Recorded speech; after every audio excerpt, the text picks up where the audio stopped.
Hello friends, मी Vishakha. Global online मराठीमध्ये आपल्या सर्वांचं स्वागत आहे.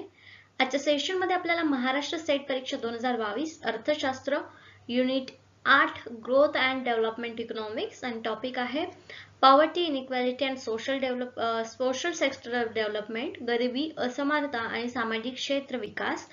आणि याचा हा आपला 5वा भाग आहे. या युनिटवरचा MCQ थ्रू आपण आपल्या कन्सेप्ट क्लिअर करतो आहोत. त्याच्या सेशनला आपण सुरुवात करूया.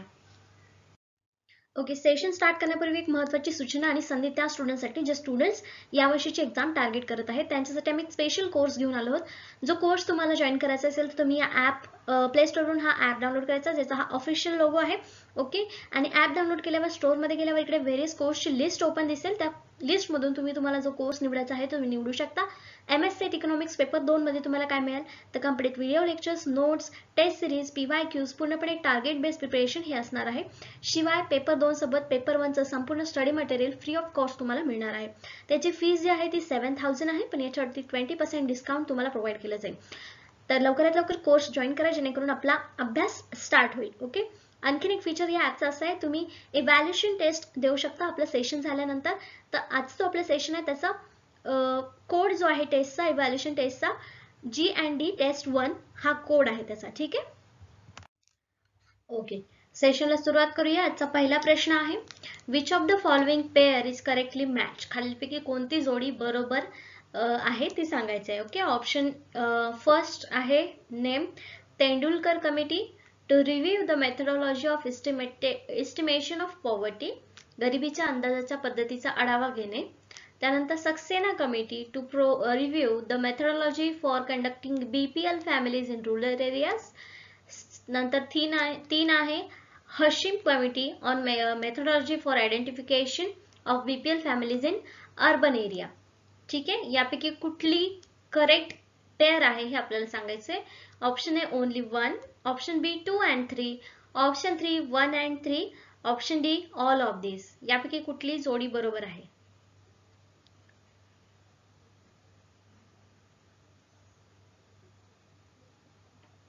ओके, याचा करेक्ट आन्सर आहे ऑप्शन सी 1 and 3, म्हणजे Tendulkar committee and Hashim committee. Okay, ही अर्बन एरियाजच्या BPL फॅमिलीज विषयी मेथडॉलॉजी आणि त्यांचं आयडेंटिफिकेशन कसं केलं पाहिजे यावरती ही बोलली होती हसीम कमिटी. तसंच तेंडुलकर कमिटी सुद्धा कशावरती एस्टिमेशन केलं होतं तर एस्टिमेशन ऑफ पॉवर्टी याच्यावर त्यांनी रिव्ह्यू मांडला होता, रिपोर्ट केला होता. ओके, म्हणून ऑप्शन ए आणि 3 जे आहे ऑप्शन 9 कोड ए आणि कोड 3 हे ऑप्शन 3 मध्ये करेक्ट आन्सर आहे. Okay, the Tendulkar committee had in 2011 and 12. Tendulkar committee कधी होती 2011-12. Estimated poverty line and poverty ratio based on monthly per capita consumption expenditure. ठीक आहे, आणखी एक स्पेसिफिक त्याची माहिती अशी सांगायची झाली की monthly per capita consumption expenditure वरती त्यांनी काय केलं होतं, पॉवर्टी रेशो आणि पॉवर्टी लाईन ठेवली होती. ठीक आहे, accordingly the poverty line at all India level was estimated as monthly per capita consumption expenditure of rupees 816 for rural area and 1000 for urban area. Tendulkar कमिटीच्या नुसार त्यांनी monthly per capita consumption expenditure वरून poverty line ठरवली किंवा poverty ratio ठरवला आणि त्यानुसार त्यांचं पर कॅपिटा एक्सपेंडिचर काय होतं तर 816 रुपये ग्रामीण भागातील व्यक्तीला कमीत कमी मिळणे आणि शहरी भागामध्ये कमीत कमी 1000 रुपये मिळणे. ठीक आहे, ही त्यांची काय होती एक पॉवर्टी लाईनची एक काय म्हणू शकतो आपण एक रिपोर्ट त्यांनी मांडला होता. ठीक आहे, पॉवर्टी लाईन ठरवण्यासाठीचा. ठीक आहे, त्यानंतर कुठली कमिटी होती आपण लास्ट याच्यामध्ये बघितलेली बघा इथे. Okay, March 4, 2020 the Union Ministry of Tribal Affairs recently contributed a committee under NC Saxena committee होती, बरोबर आहे. Former member of Planning Commission of India, the committee will examine and recommend committee forest resources guidelines. ठीक आहे, यांनी कशामध्ये guideline दिल्या तर forest resources guideline. The committee has been constituted under forest right act 2006. ठीक आहे, आणि त्यामुळे हे पॉवर्टी लाईन मध्ये नव्हते आणि त्याच्यामुळे आपलं हे ऑप्शन सक्सेना कमिटी जी होती त्याच्याबद्दलचं जे पेअर होती ती चुकीची होती. ठीक आहे, त्यानंतर थर्ड कुठली होती आपली committee, the Hashim committee. The planning commission constituted an expert group of under chairmanship of professor S.R. Hashim. ठीक आहे, कोण होतं चेअरमन? S.R. हशीम, म्हणून यांना हशीम कमिटी आपण म्हणत होतो. To recommend the detailed methodology of identification of families living below the poverty line in urban areas. ठीक आहे, त्यांनी पण याविषयी बघितलं होतं किंवा रिपोर्ट दिला होता, अभ्यास केला होता. म्हणून ऑप्शन ए आणि option code A that is Tendulkar committee आणि हशीम कमिटी यांची पेयर तिथे बरोबर होती. ठीक आहे. ओके, नेक्स्ट क्वेश्चन आहे, Sen's poverty index shows. Sen's, Amartya Sen's यांचा गरिबी निर्देशांक काय दाखवतो? Option A, number of persons below poverty line, the poorest of the poor below the poverty line, income distribution among the poor and none of this. गरिबी निर्देशांक काय दाखवतो? काय वाटतं, काय आन्सर असेल याचं? गेस करा. याचं करेक्ट आन्सर आहे option B, the poorest of the poor below poverty line हा पॉवर्टी इंडेक्स आपल्याला दाखवतो. ठीक आहे. Okay, the Sen poverty index is a composite poverty measure which combines incidence and intensity of poverty risk with the distribution of income among those at risk of poverty. जे risk of poverty च्या जवळपास आहेत त्या सगळ्यांमध्ये income distribution कशा प्रकारचं आहे या सगळ्याचा अभ्यास कशामध्ये केला जातो? सेन पॉवर्टी इंडेक्स मध्ये. ठीक आहे. World bank estimate put the population of global poor at 1.44 billion people, but the recent poverty index based on work of Nobel literature Amartya Sen, Amartya Sen यांना नोबेल प्राइज मिळालेला माहिती आहे इकॉनॉमिक्स मध्ये. लॅमट युनिव्हर्सिटी प्रोफेसर आहेत, professor of the economics and philosophy, raises that number two 1.71 billion. ठीक आहे, हा number होता, पण अमर्त्य सेन यांनी या पॉवर्टी इंडेक्स मध्ये हा नंबर कसा वाढवलेला आहे. ठीक आहे. The differences lies in how poverty is measured. कशामधून की पॉवर्टी मेजर कशी केली पाहिजे याच्यातून हा नंबर आलाय. ठीक आहे. ओके, नेक्स्ट क्वेश्चन आहे थर्ड नंबरचा. दोन स्टेटमेंट दिलेले आहेत, त्यातलं करेक्ट स्टेटमेंट कुठलं आहे आपल्याला सांगायचं आहे. फर्स्ट आहे, more than 1/3 of the world population lives in a low income countries. And second statement, more than 3/4 of the gross national income of the world is accounted by the high income countries. जगातील 1/3 पेक्षा जास्त लोकसंख्या ही कमी उत्पन्न असलेल्या देशामध्ये राहते. आणि दुसरं वाक्य आहे, जगाच्या एकूण राष्ट्रीय उत्पन्नाच्या 3/4 जास्त उत्पन्न उच्च उत्पन्न असलेल्या देशांकडून दिले जाते.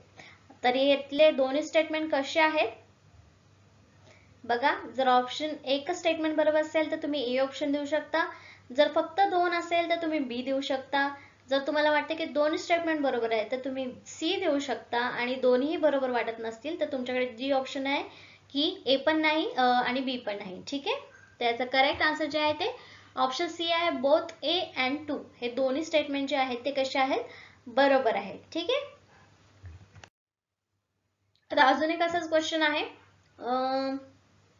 आता हे स्टेटमेंट बद्दल तुम्हाला माहिती पाहिजे त्याच्यावरच तुम्ही आन्सर देऊ शकता. ठीक आहे. वेगळा आन्सर किंवा त्याचे इन्फॉर्मेशन मी तुम्हाला दिलेली नाहीये. ठीक आहे. आता next question, consider the following statement with the reference to India. ठीक आहे. इंडियाला रेफरन्स करून हा क्वेश्चन दिलेला आहे. दोन स्टेटमेंट आहे. फर्स्ट स्टेटमेंट आहे, WPI is available on monthly basis only. ठीक आहे. त्यानंतर as compared to the consumer price index for the industrial worker, the WPI gives less weightage to the food article. ठीक है. Which statement is correct? काय सांगू शकता, तुम्हाला काय माहिती आहे, कुठलं स्टेटमेंट बरोबर असेल यातलं? ओके, याचं करेक्ट आन्सर ऑप्शन बी आहे, फक्त दोन. फक्त दोन, दुसरं जे स्टेटमेंट आहे तेच इथे बरोबर आहे. ओके. बघा, the wholesale price index, WPI म्हणजे काय, तर wholesale index price index is the price of the representative of basket of wholesale goods Some countries use WPI changes as a central measure of inflation, but now India has adopted new CPI of major inflation. However, United States now report a procedure price index instead. Okay. ठीक आहे, समजलं WPI म्हणजे काय आणि first statement का चुकीचं होतं, कारण त्याच्यावर दिलं होतं की ते मंथली कॅल्क्युलेट केलं जातं. ठीक आहे, पण ते तसं नाहीये, म्हणून फर्स्ट स्टेटमेंट चुकीचं होतं आणि सेकंड स्टेटमेंट जे आहे ते बरोबर होतं. नेक्स्ट क्वेश्चन आहे आता, which one of the following is the main objective of Ujjwala scheme launched for women and children in India? Okay, इंडियामध्ये उज्ज्वला स्कीम आणली गेली, जी कोणासाठी लॉन्च केली होती, महिला आणि बालक. ठीक आहे, तर ती कशासाठी होती? Option A, to prevent the trafficking, rescue, rehabilitation, reintegration and repatriation of women and children. ठीक आहे. नेक्स्ट ऑप्शन आहे, to assist women and children below 6 years to attain self efficiency in the health care and nutrition. Option C, to prevent women from becoming victims to the maternal mortality and infant mortality to the society. Option D, none of the above. काय correct answer असेल याचं?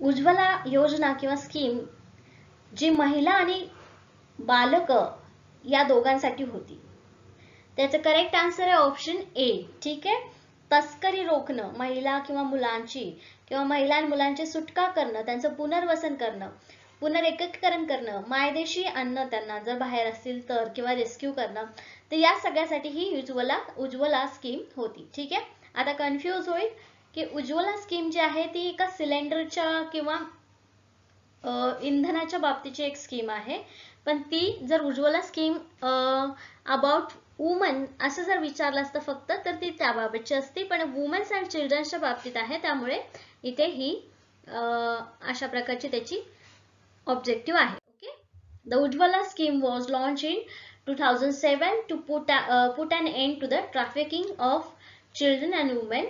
ठीक आहे, children and women. ठीक आहे, the objective of the scheme is to prevent, rescue, rehabilitation, reintegrate and repatriate victims, trafficking and commercial sexual exploitation. ठीक आहे, तर यासाठी ही उज्ज्वला स्कीम होती जी 2007 मध्ये होती.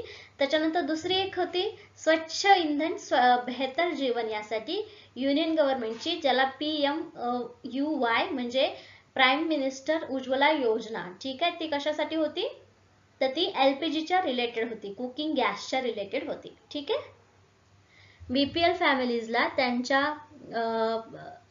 फॅमिलीजसाठी सिलेंडरची उपलब्धता करून देणे हा या दुसऱ्या योजनेचा हेतू होता, ऑब्जेक्टिव्ह होता. ठीक आहे, ओके.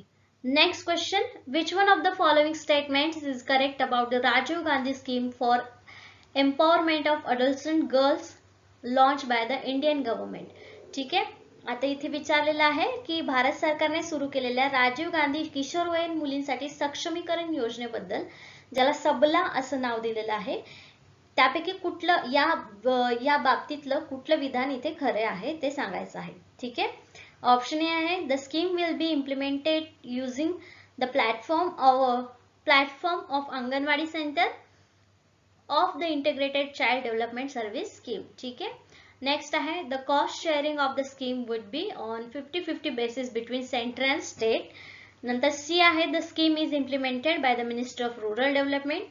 डी आहे, बोथ ए अँड बी. का आन्सर असेल याचं? या जी राजीव गांधी किशोरवयीन मुलींच्या सक्षमीकरणासाठी योजना आहे सबला, त्या योजनेच्या संदर्भातील खालीलपैकी कोणतं एक विधान बरोबर असणार आहे?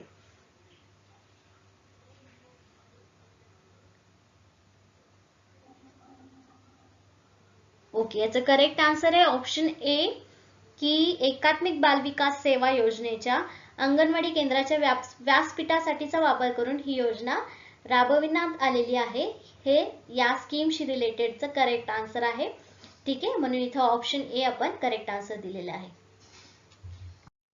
Okay, Rajiv Gandhi scheme for empowerment of adolescent girls, Sabla. This scheme is being implemented by the Ministry of Women and child development, ठीक आहे, या डिपार्टमेंट अंतर्गत ही स्कीम आणली होती सबला, ठीक आहे. आणि ही कुठे लॉन्च झाली होती, तर पंजाबच्या 6 डिस्ट्रिक्ट मध्ये चालू झाली होती, ठीक आहे. This scheme has been form by merging दोन, आता इथे दोन स्कीम एकत्र करण्यात आल्या होत्या. कुठल्या, एक किशोरी शक्ती योजना आणि दुसरा nutrition programme for adults and girl, ठीक आहे, NPAG. Okay okay. Next question, which of the following statement is true. आता खालीलपैकी कोणतं विधान हे सत्य आहे ते सांगायचं आहे.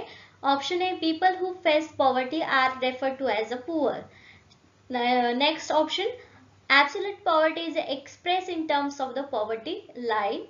C, poor suffer from many deprivations.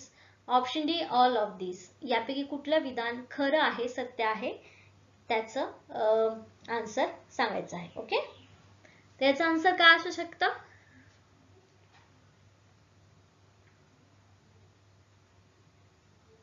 Okay, याचं करेक्ट आन्सर ऑप्शन डी आहे.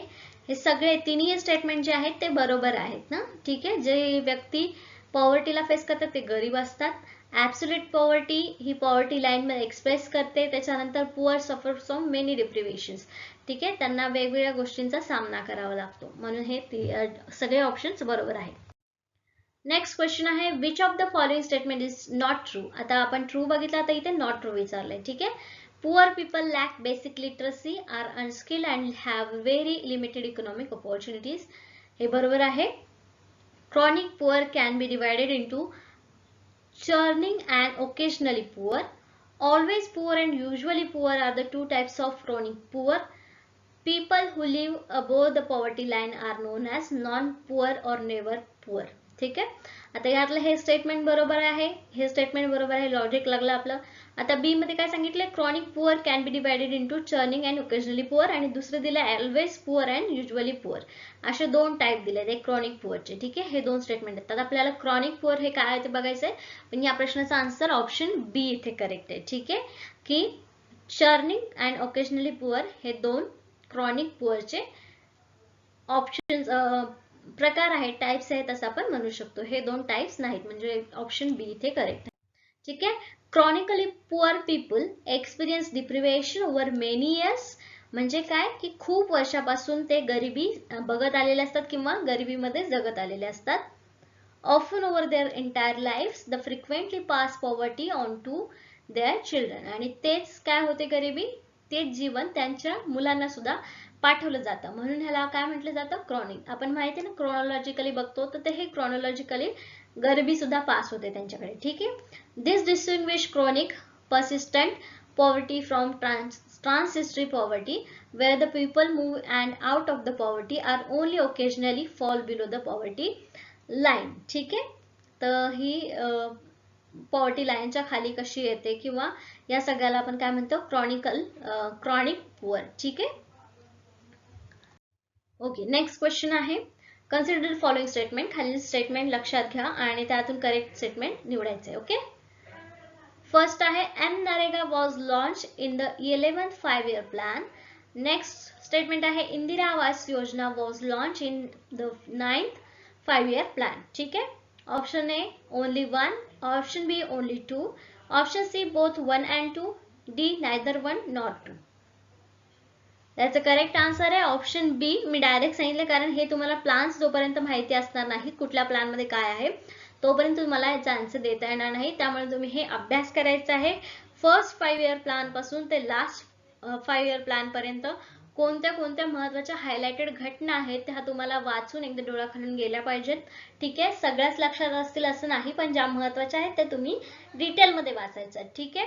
इथे इंदिरा आवास योजना ही 9th 5-year प्लॅन मध्ये लॉन्च केली गेली होती, म्हणून हे ऑप्शन बी इथे करेक्ट आहे. ओके, यावरती क्वेश्चन्स येतात त्यामुळे हा जो भाग आहे तो तुम्हाला आणखी डीप मध्ये करायचा. Okay, the first 5-year plan emphasized on agriculture development, whereas the second 5-year plan has stressed on heavy industries, ठीक आहे. फर्स्ट जो 5-year प्लॅन होता ते ऍग्रिकल्चर वर फोकस केला होता, नंतर हेवी इंडस्ट्रीज वरती जो फोकस केला होता, ठीक आहे. Second 5-year plan, the first 5-year plan was slower in reform and second 5-year plan wanted to bring out quick structural transformation. तर याच्यामध्ये क्विक स्ट्रक्चरल ट्रान्सफॉर्मेशन एक्सपेक्टेड होतं, ठीक आहे. लास्ट क्वेश्चन याच्या सेशनचा, which of the following statement is not is true. Actually कुठलं सत्य आहे विधान ते सांगायचं. Okay. Major share of education expenditure goes on higher education. No education cess is imposed by the government on all union taxes. Human development is based on the idea that education and health are integral to the human well-being. Education and literacy can be used as a synonyms of each other. कुठला true आहे. आता हे एक एक तुम्ही check करा आणि सांगा मला काय आन्सर असू शकतं. मला सांगा, म्हणजे आपण जेव्हा लाईव्ह असतो तेव्हा तुम्ही डायरेक्ट आन्सर सांगू शकता, पण आता तुम्ही तुमच्या मनामध्ये सांगा की तुम्हाला काय आन्सर वाटतं. ठीक आहे. ओके, याचा करेक्ट आन्सर ऑप्शन सी आहे. हे आन्सर इथे करेक्ट आहे. ठीक आहे. Human development is based on the idea that education and health are integral to the human wellbeing. एकदम सत्य आन्सर, सत्य आहे हे, आणि आन्सर काढायला पण सोपं आहे. ठीक आहे. ओके, तर आजचे 10 क्वेश्चन्स इथे कम्प्लीट झालेले आहेत आणि 10 कन्सेप्ट आपल्या इथे कम्प्लीट झालेले आहे. आपलं युनिट जे आहे ते सुद्धा इथे कम्प्लीट झालेलं आहे. नेक्स्ट सेशन पासून आपल्याला नेक्स्ट युनिट घ्यायचं आहे. ठीक आहे. ओके, आजच्या सेशनसाठी थँक्यू आणि हॅव अ नाईस डे.